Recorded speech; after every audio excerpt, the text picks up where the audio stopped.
This video contains news and analysis related to a recent terror attack in Kashmir. The content may include sensitive visuals and discussions that could be distressing to some viewers. Viewer discretion is advised. We strongly condemn all forms of violence and terrorism. The purpose of the content is solely to inform and create awareness based on verified reports. Top quality और consistent performance के लिए सिर्फ silver pump नाम याद रखना। ISI এর মদতে সীমান্তে সন্ত্রাসের বিরুদ্ধে একটা বড়সড় সাফল্য পেল পাঞ্জাব পুলিশ। পাঞ্জাবের ভগৎ সিং নগর থেকে বিপুল পরিমাণ বিস্ফোরক উদ্ধার হয়েছে, হাত বোমা উদ্ধার হয়েছে।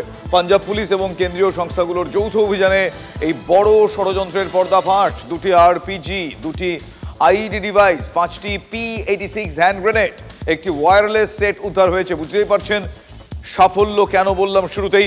আমার সহকর্মী সায়ন্ত এই মুহূর্তে রয়েছেন আমার সঙ্গে সরাসরি। সায়ন্ত, বড়সড় ষড়যন্ত্রের, বড়সড় নাশকতার ছক বানচাল করা সম্ভব হয়েছে, আর কি কি তথ্য পাচ্ছ এ বিষয়ে?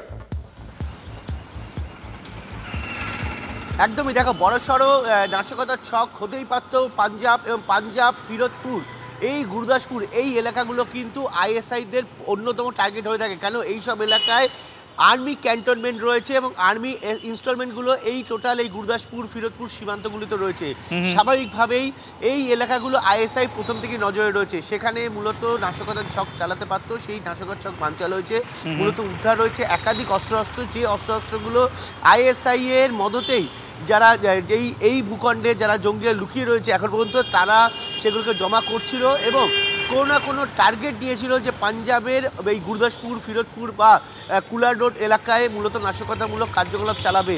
দেখো দুদিন আগেও পাঞ্জাবের এই ফিরোজপুর থেকে কিন্তু বিশাল পরিমাণে অস্ত্র উদ্ধার হয়েছিল, এবারও সেই একই জায়গা থেকে উদ্ধার হলো মূলত আইএসআইয়ের মদতে যারা এই ধরনের কার্যকলাপ চালাচ্ছে। সব মিলিয়ে পাঞ্জাব পুলিশের এটা তো বড় সাফল্য, সঙ্গে যৌথ বাহিনী কিন্তু ইতিমধ্যে সার্চ অপারেশন চালাচ্ছে। কারণ চিনিতলায় চালিয়ে তারা একটা বিষয় নিশ্চিত হওয়ার চেষ্টা করছে যে এই এলাকায় কিন্তু এখনও বহু জঙ্গি লুকিয়ে রয়েছে এবং সেরা কোথায় সেটা দেখার জন্য কিন্তু ফিরোজপুর, গুরদাসপুর, কুলার রোড এই অংশটায় জুড়ে কিন্তু পুরো অভিযান পর্ব চলছে। যৌথ বাহিনীর তরফে জানানো হয়েছে আরও অস্ত্র উদ্ধার হতে পারে, তারা বিভিন্ন ক্যাম্প এবং বিভিন্ন এলাকা কোন কোন অংশে রয়েছে সেখানে গিয়েছে। এবং সন্ত্রাসের বিরুদ্ধে এই বড়সড় সাফল্যের কথা দর্শকদের আমরা জানালাম। অনেক ধন্যবাদ সায়ন্ত।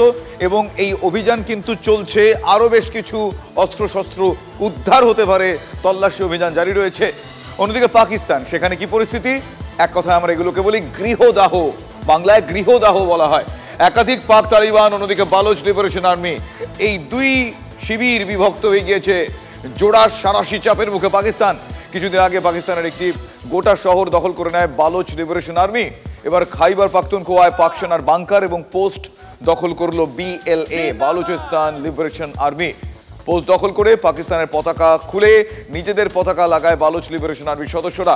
সোশ্যাল মিডিয়ায় সেই ছবি, সেই ভিডিও ভাইরাল হয়েছে। ভিডিওর সত্যতা TV9 বাংলা যাচাই করেনি। একদিকে যখন পাকিস্তানের ঘুম কেড়ে নিয়েছে বালুচ লিবারেশন আর্মি, ঠিক তখনই খাইবার পাখতুনখোয়ায় পাক সেনার বিরুদ্ধে তুমুল লড়াই চালাচ্ছে পাক তালিবান বাহিনীও। পাকিস্তানকে উচিত শিক্ষা দিতে একের পর এক কূটনৈতিক চাল দিয়েছে ভারত। সবার আগে আন্তর্জাতিক দুনিয়ার সমর্থন আদায় করেছে ভারত। পাকিস্তানের পাশে শুধু চীন আছে আর তুরস্ক আছে। কোন তুরস্ক? মনে করাই, যে তুরস্কের বিপদের দিনে পাশে দাঁড়িয়েছিল এই ভারত, আজ দুশ্মনের পাশে নয়াদিল্লির সেই কোটানকোট দোস্ত। জানেন আপনারা কেন দোস্ত বললাম? আসুন একটু বিস্তারিতভাবে দেখি। বন্ধু তোমার পথের সাথীকে চিনে নিও মনের। হেমন্ত মুখোপাধ্যায়ের গাওয়া গানটি কতটা তাৎপর্যপূর্ণ বুঝতে হলে 2 বছর আগে ফিরে যেতে হবে। 6 ফেব্রুয়ারি 2023 রাতের আধারে 7.8 মাত্রার ভূমিকম্পে কেঁপে উঠেছিল তুরস্ক সিরিয়া। মৃত্যু হয় 60,000 মানুষের। প্রধানমন্ত্রী নরেন্দ্র মোদীর নির্দেশে সঙ্গে সঙ্গে ঝাঁপিয়ে পড়ে ভারতীয় সেনাবাহিনী, NDRF। ডাক্তার সমেত 99 জন সেনা তুরস্কে যান, উদ্ধার কাজে হাত লাগান। 12 দিনে 3,500 তুরস্কবাসী চিকিৎসা করেন। আপ্লুত তুরস্কবাসী জড়িয়ে ধরেছিলেন সেনাবাহিনীর ত্রাতা জওয়ান এবং চিকিৎসকদের। God bless you, Indian. Thank you very much. All the দেশে ফেরার পর গোটা টিমের সঙ্গে দেখা করেন প্রধানমন্ত্রী নরেন্দ্র মোদী। हमारी संस्कृति ने हमें वसुधैव कुटुंबकम की सीख दी। देश कोई भी हो, अगर बात मानवता की है, मानवीय संवेदना की है, तो भारत मानव हित को ही सर्वोपरि रखता है। वहाँ हमारे काम की और हमारे जो वैल्यू सिस्टम है हमारी सभ्यता की, वो वहाँ पर इतनी तारीफ हुई कि हर कोई चाहता था कि हम किसी न किसी तरीके से हिंदुस्तान से जुड़े। উদ্ধার পর্বে নাম রাখা হয়েছিল অপারেশন দোস্ত। সেদিন বিপদে পড়া তুরস্ক ভারতের সেই দোস্ত কি প্রতিদান দিল? পেহেলগাঁও হামলার পর ভারতের পাশে না থেকে তুরস্ক দাঁড়ালো জঙ্গিস্তান পাকিস্তানের পাশে।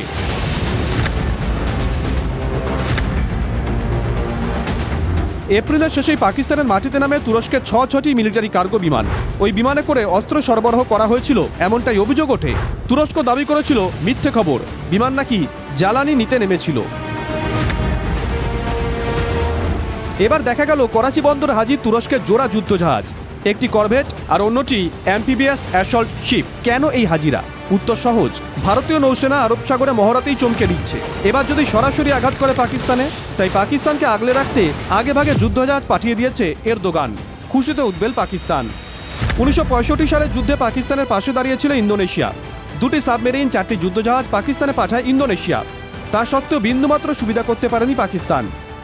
যুদ্ধবিধ্বস্ত ইউক্রেনের হয়ে লড়াইয়ে কোনো দেশ নামেনি, যদিও পাশে থাকার কথা দিয়েছিল অনেক দেশই। পাকিস্তানেরও সেই দশা হবে না তো?